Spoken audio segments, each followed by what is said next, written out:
ngoma ndakwere ngo Imana iragukunda. Imana iragukunda ntitubara ngo kuko urukundo Imana yakunze abari mu ijuru. Kumbure twiyumvire ngo abari mu ijuru ko ari beza tacaha bakoze niwe yarungikiye umwana oyaye. Urukundo rupfuka ibyaha byinshi. Uru rukundo Imana igukunda umenye ngo urapfuka rurahanagura bya bindi byose wumvira kudashobora kuba bakunzi. Twamusanga ijambo ry'Imana mu kiganiro igihe c'impemburo. Ndabaramukije amahoro ya Kristo. Ijambo dusangiye mu butumwa bwiza uko bwanditswe na Yohana igice ca 3 umurongo wa 16. Yohana igice ca 3 umurongo wa 16 handitse ngo kuko urukundo Imana yakunze abari mu isi ariko rwatumye itanga umwana wayo w'ikinege ngo umwizera wese ntazapfe rubi ariko ahabwe ubugingo udashira.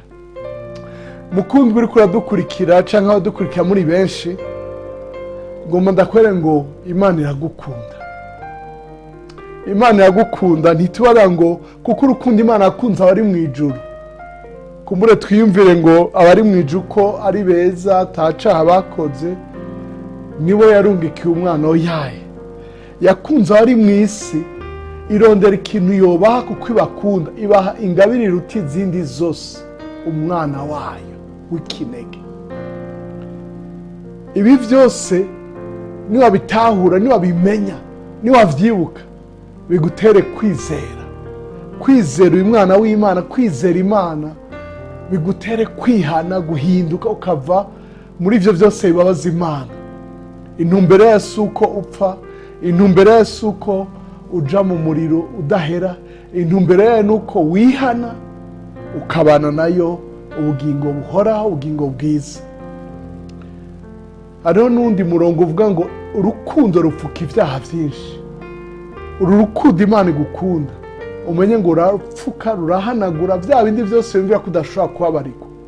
Uyize ko uyu munsi ufata igingo uti ndemeye ico mvuga ko ndakwizeye mwana w'Imana, ndizeye Kristo ko ari umwana w'Imana, ndizeye ko yapfuye ku bwanje akazuka ku bwanje. Ni wavyaturishaka uvyizeye, ijambo ry'Imana riravuga ngo urakizwa. Kubw'ivyo urondera ishengero ryizera Yesu nk'umwami n'umukiza wiwe, uryegere bagufashe, ubatizwe mu mazi menshi, urondere Bibiliya niba utayifise uyisome imisi yose, ushingire abandi intahe, usenge imisi yose, kandi utumire n'abandi kuronka ivyo waronse. Imana iguhezagire. Urakoze kudutega yombi, uragahezagirwe n'abawe. Wameruka ko Imana igukunda cyane. Urakoze.